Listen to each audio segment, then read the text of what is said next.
How is it possible that a driver who had not completed a single lap all season suddenly becomes McLaren's great reference in Suzuka, leaving even his own boss and teammate surprised? Because what happened with Oscar Piastri at the 2026 Japanese GP was not in any planned scenario. Neither for Andrea Stella, who had just recognized a deep technical crisis, nor for Lando Norris, who until that moment was the team's absolute reference. And the most shocking thing is not only the result, but what it reveals about the true hidden potential of the McLaren, a car that seemed lost, until Piastri did something that no one within the team can fully explain. Stay until the end, because what McLaren discovered in this race could completely change the course of their season. The starting point of this story is absolutely key to understanding why what happened in Suzuka generated so much surprise within McLaren, because we are not talking about a driver who was progressing, but quite the opposite. Oscar Piastri arrived at the 2026 Japanese Grand Prix in a critical situation, practically invisible in the championship, without having been able to complete a single race lap in the first 2 rounds of the year. 2 abandonments that not only affected their confidence, but also left the team completely blind in terms of real race data, something very serious in a Formula 1 where every kilometer is gold to understand the behavior of the car. And this is where the first element that defines this act comes in, McLaren's structural fragility. Because while from the outside it was still perceived as a recent champion team, the internal reality was very different. Andrea Stella had already publicly acknowledged that they were going through one of their most complicated moments, with serious mechanical problems and, most worryingly, with a total lack of understanding of the car under the new 2026 technical regulations. It was not just that the car was slow, it was that they did not know why it was slow or how it reacted in real race conditions. This also places Lando Norris, who until that moment supported the competitive weight of the team, in a very particular position. Norris was the absolute reference, the driver who had to lead the way in the midst of the technical chaos. But even that reference was built on a shaky foundation because the data they had was limited and unreliable. McLaren was not competing with certainties, but with assumptions. And that's what makes the pre-Japan context so important. Any outcome that broke that logic was going to have a much bigger impact than normal. When the team arrives at Suzuka, it does so with extremely contained expectations. There was no talk of fighting with the leaders or even of making a significant jump, but simply of surviving the weekend, gathering information and starting to understand the car. That was the real objective. But since Friday, something begins to change, and it does so in a silent way, almost imperceptible at first, but relevant enough to set off the first positive alarms within the team. Because while Norris is limited by hydraulic problems that drastically reduce his time on track, Piastri begins to build something that McLaren did not have: continuity. Lap after lap, round after round, he begins to generate a volume of information that the team had not been able to obtain all season. And this is essential because it not only allows it to adapt better to the car, but also begins to reveal behaviors that until then were completely hidden from engineers. Here the first big narrative twist of the script is born. For the first time this year, McLaren is not completely lost. But he also does not understand why he is ceasing to be. And at the center of that contradiction appears Piastri. Not as an obvious protagonist yet, but as a piece that begins to clash with everything the team thought they knew about their own car. This is the true beginning of the story. It's not the race, it's not the result. It's the moment when a silent but dangerous doubt begins to arise within McLaren. What if the problem wasn't just the car, but that they hadn't understood it at all yet? The key moment comes on Sunday, and this is where everything that McLaren thought he understood begins to completely break down. Because it is one thing to show rhythm in training, quite another to maintain it in the race.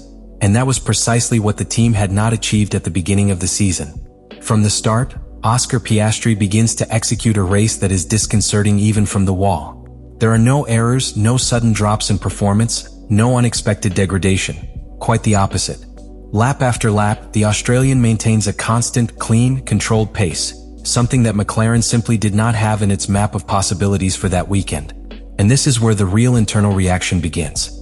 Because Andrea Stella is not just seeing her driver perform well. She is seeing how the car responds in a way that does not fit with previous data.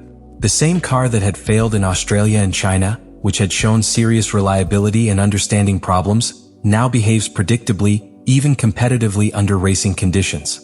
That completely changes the analysis. It's no longer just a matter of pilot execution.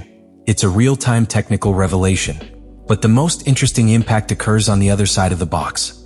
Lando Norris watches all this without being able to intervene directly. His conditional weekend leaves him without a clear reference to compare, and that generates an uncomfortable feeling. He is watching his partner operate a car that, until that moment, seemed indecipherable even to him. And in Formula One, when a driver begins to find performance where another has not seen it, the questions begin to appear quickly. As the race progresses, surprise becomes evident. It is not an isolated stint, it is not a specific circumstance, it is a pattern. Piastri isn't just being fast, he's being consistent, and that's exactly what McLaren hadn't achieved all season. Tire management, the car's balance in fast corners, stability in critical areas. Everything is starting to align in a way that the team can't fully explain with the data it had before the weekend. And here the turning point of the act occurs. McLaren stops analyzing the race as a result and begins to see it as a track. Because what Piastri is doing suggests something much bigger. It suggests that the car had hidden potential that simply hadn't been unlocked. And that completely changes the internal narrative. For Stella, this opens a new line of work. Understanding what Piastri is doing differently, what he is feeling in the car, what he is managing better than before. For Norris, however, it opens up a more uncomfortable scenario. The need to recover that understanding as soon as possible so as not to be left behind within his own team. And so, what began as just another race in a complicated season transforms into something much more important. Because at Suzuka, McLaren not only sees Piastri perform, they discover, almost by accident, that their car can be much better than they thought. The closure of this story is not in the checkered flag, it is in what it leaves inside McLaren after Suzuka. Because what seemed like a simple good result from Oscar Piastri quickly transforms into a much deeper consequence. A complete redefinition of the understanding of the car. For Andrea Stella, the Japanese Grand Prix is not a confirmation, it is a positive warning. Because if the car has been able to perform like this in race conditions, it means that the problem was never just pure performance, but rather the team's inability to access that performance consistently. And that totally changes the technical approach from this point on. It is no longer about rebuilding from scratch, but rather about understanding what Piastri has unlocked and how to replicate it. This is the real impact of the weekend. McLaren goes from being lost to having direction. And while that may seem like good news, it also introduces new and much more demanding pressure. Because now they know that the potential is there, and there are no excuses not to find it again. On the other side of the garage, the situation for Lando Norris changes silently but forcefully. Until this moment, he was the undisputed reference, the driver who set the limits of the car.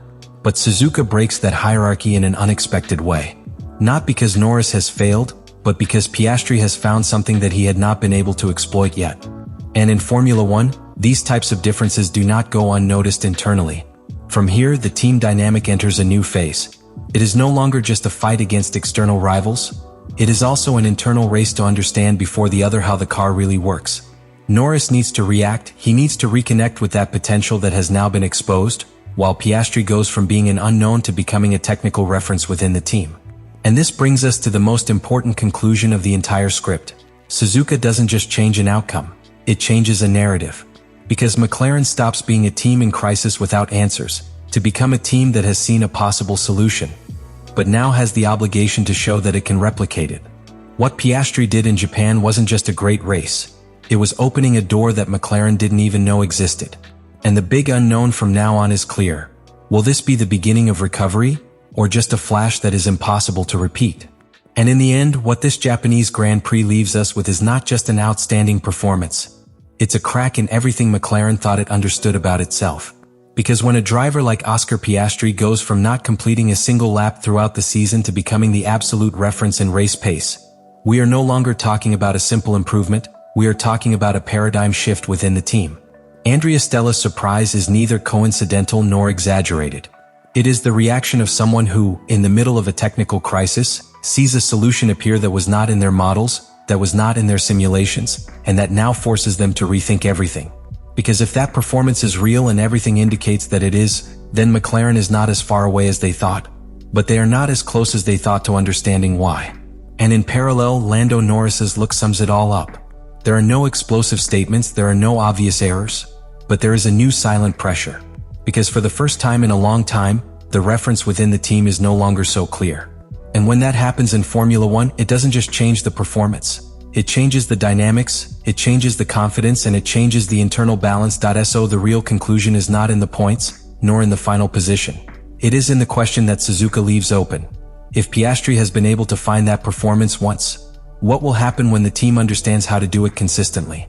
Because if McLaren can figure out what happened here, this won't be remembered as a surprise. It will be remembered as the exact moment when everything began to change. Let me know in the comments what you think about all this.